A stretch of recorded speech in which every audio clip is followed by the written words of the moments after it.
شباب الأخبار عاملين إيه؟ النهاردة هنتكلم عن قصة ممكن تكون هي السبب معظم المشاكل اللي حصلت في هذا المشروع. هنتكلم عن مديف، وهنتكلم عن بيرنينج كروسيد، وهنتكلم عن إزاي سارجيرس وصل للأرض أكثر من مرة. القصة دي بتبتدي قبل أحداث بيرنينج كروسيد ب 823 سنة. ابتدت بميج ساحرة اسمها إيجوين دي كانت وظيفتها إنها تكون جارديان اوف أزاروث. في يوم من الأيام سارجيرس قدر يوصل لأزاروث بطريقة. إيجوين حاربت سارجيرس، لكن للأمانة هي ما كانتش بتحاربه، هي كانت بتحارب جزء من طاقته، كائن كده هو اخترعه. بعضا من هذه الطاقة قدر يتغلغل فيها وفضل مستخبي في عقلها الباطن سنين طويلة جدا. إيجوين راحت واخدة الجثة بتاعة سارجيرس وحبستها. بعد ما إيجوين حبست سارجيرس والطاقة طبعا بتاعة سارجيرس بتلعب في دماغها، ابتدت تبعد نفسها عن الناس اللي حواليها، عن أهلها، عن أصدقائها، وبعدت خالص عن المدينة تماما، وبنت لنفسها برج جميل جدا اسمه كارزان. طبعا لما مجلس الصحراء عرفوا ان إيجوين سابت المدينة وسابت دورها كجارديان اوف أزاروث، راحوا وراها لغاية ما عرفوا هي فين، وحاولوا يسرقوا طاقتها منها عشان خاطر حاسين ان هي خلاص في مشكلة وهي مش بتأدي دورها. فهربت منهم وراحت لمدينة اسمها سورامار. في إنسان تاني قابلها، والإنسان دوت حبها وهي حبته وخلفوا طفل. فقام سارجيرس انتهز دي فرصة ونقل طاقته منها إلى الطفل قبل ما يتولد. فكان الطفل سهل على سارجيرس إنه يتحكم في الطفل ده من صغره.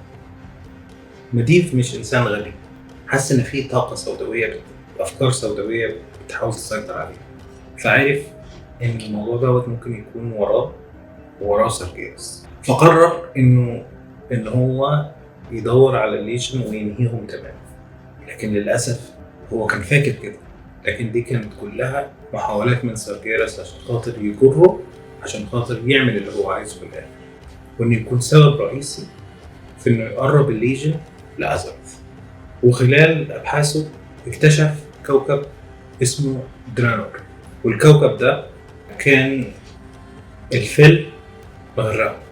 فقال بما ان الفل هناك اوريدي، طاقة الفل اللي هي الطاقة الشريرة بتاعة سارجيرس، ما اروح اشوف الوضع هناك عامل ازاي واستكشف. قدر يعمل بورتل، بوابة زمنية ليه، وسافر هناك عبر الزمن. وصل لدرانور فشاف المنظر، لقى هناك في الأورك والتراناي. من ضمن الأورك كان فيهم واحد اسمه جولدان. مين اللي خد باله من جولدان؟ سارجيرس. قام وسوس فيه وقال له عايز قوة، أنا هديك كل ده، بس على شرط إن أنت تلم كل الناس دي، كل القبائل دي، وتخليها تحت رحمتك ويسمعوا كلامك، عشان أنا عايزك في موضوع مهم جدا.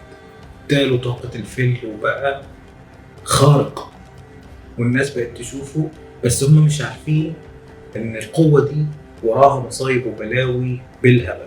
ابتدت الحياة على أزاروث تموت شوية شوية شوية، وجولدان جه قال لهم أنا عندي الحل، إحنا هنفتح بوابة ونسيب العالم ده ونروح لعالم جديد، ونكون عندنا بلد، أرض جديدة ما فيهاش أي مشاكل، ما بتموتش. لكن للأسف هم مش عارفين إنه سبب دمار الأرض اللي هم عايشين عليها اللي اسمها درانور دي هو الفيل. أقنعهم أو أقنع معظمهم إنهم يستعملوا الفيل ويلجأوا لطاقة الفيل والقوة بتاعت الفيل. وفعلا ابتدوا يبنوا ويسمعوا كلامه ويبنوا بوابة كبيرة، كانت هي البوابة الزمنية اللي المفروض هتنقلهم من درانور إلى أزاروث. بس عشان خاطر ده يحصل لازم يكون في نفس البوابة في أزاروث، ويكون في واحد على الناحية التانية. مين ده يا ترى؟ مديف. طبعا مديف بقى وقتها كانت الطاقة مسيطرة عليه خالص، بالذات انه دخل درانور، ودرانور طاقة الفيل فيها قوية فقدر يتملك منه سارجيرس هناك. رجع مديف الأرض أزروث وابتدى يبني بالسحر، يبني البوابة الناحية التانية من البوابة، وتسبب في أول غزوة اللي احنا نعرفها حصلت في ووركرافت من الأوركس. والأوركس وجودهم على كوكب أزروث كان بسبب هذه اللحظة. مديف ما كانش فاهم هو بيعمل ايه، ما كانش عارف هو بيعمل ايه. مديف ما وافقش كده بسهولة انه يدخل جولدان والأوركس أزروث. كان بالاتفاق مع جولدان انه يقول له فين مكان جثة سارجيرس عشان يخلص عليها بالكامل. معتقد انه لو قتل الجثة اللي موجودة ديت اللي قتلتها والدته قبل كده، لو ضفرتكها خالص ودمرها خالص ومسحها من الوجود، يبقى كده هو قتل سارجيرس. لكن دي كانت كلها لعبة وخدعة عشان خاطر ايه؟ يخلي جولدان وكل الأوركس اللي بيتحكم فيهم جولدان الهورد يدمروا أزروث، لغاية ما هو يجي هو بالجيش بتاعه اللي هو اسمه الليجن. لما جم يفتحوا البوابة كانت محتاجة طاقة. مديف كان اوريدي عنده طاقة الجارديان، بس جولدان ما كانش عنده طاقة كافية عشان يفتح من ناحيته الباب، فاستعان بأرواح الدرانرز. لما اتفتحت البوابات كل الناس اللي ليها علاقة بأي سحر ولا ليها علاقة بأي طاقة حسوا بأن في حاجة مش مظبوطة، وحسوا أن الأرض في خطر. من ضمن السحرة دول كانت والدته، حست ان في حاجه غلط، بس حست ان ابنها ممكن يكون ليه علاقه كبيره بالموضوع، فقامت رايحه له في برج كارزان. هي كانت مستخبيه سنين بتحاول تحميه، فلما راحت له بتقول له انت مالك في ايه اللي حصل، انت عملت ايه؟ قال لها ما عملتش حاجه. فجاه الطاقه اللي جواه اللي كانت مستخبيه سنين طويله ظهرت وتحكم فيه سارجيرس. ليه ظهرت دلوقتي؟ لأنه لما سافر درانور الطاقة اللي فيه تضاعفت وبقت أكبر، واستنى اللحظة الصح عشان ياخد بطاره من والدته.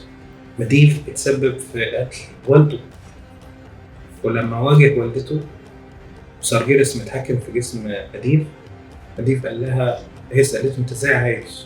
انا مش قتلتك؟ قال لها ما انا الطاقة المتبقية دخلت فيكي ولما خلفتي، وقال لها على القصة كلها. فهي انصدمت ازاي يحصل كل ده وانا مش حاسه؟ ده انا كنت الجاردي وابني الجاردي. احنا فشلنا في حمايه أزروث. طبعا ايجوين انهارت، بس كانت متاكده 100% انها لازم تخلص عن سارجيرس هنا ودلوقتي، حتى لو ده كان معناه انها تقتل ابنها. مديف حارب والدته وقدر يكسب طبعا بالطاقه بتاعت سارجيرس. هربت وعلى اساس ان هي محتاجه، مش هتعرف تقتله لوحدها، ومش هتعرف تبعد سارجيرس لوحدها، فراحت لستورم ويند. قالوا لها يا جماعه ده ازاي؟ ده مديف ده تبعنا، ده كده انت كدابه. المهم اختفت وما عرفناش سمعنا عنها حاجه. بعد كده دايما بيبعتوا المديف طلبه اللي هم المختارين اللي ممكن يتعلموا او يتدربوا تحته عشان خاطر يكون منهم واحد يمسك مكانه بعد ما مديف يكبر. فجاء مين؟ واحد اسمه كاركر اللي هو موجود حاليا في وورلد ووركرافت واحنا بنلعب معاه. كاركر ده كان واحد من الاذكياء، فاهم في السحر قوي وشاطر. لما راح كارزان لقى الدنيا خربانه، بعد ما لقى الدنيا مبهدله وفي حاجه مش مظبوطه، ولقى الفيل مبهدل الدنيا ومش عارفين ان اصلا الاوركس بيغزوا الارض ومش واخدين بالهم، قام راجع لستورم ويند وقال له الملك هناك يا جماعه في مشكله، الحقوا نفسكم، الاوركس عاملين غزوه كبيره جدا وجايبين الجيش بتاعهم كله من كوكب اخر. طبعا مستغربين مصدومين، يروحوا ويعملوا بحث كده ويدوروا وفعلا يلاقوا الاوركس بيغزوا وحاربوا الاوركس وتمكنوا منهم يدمروا البوابه.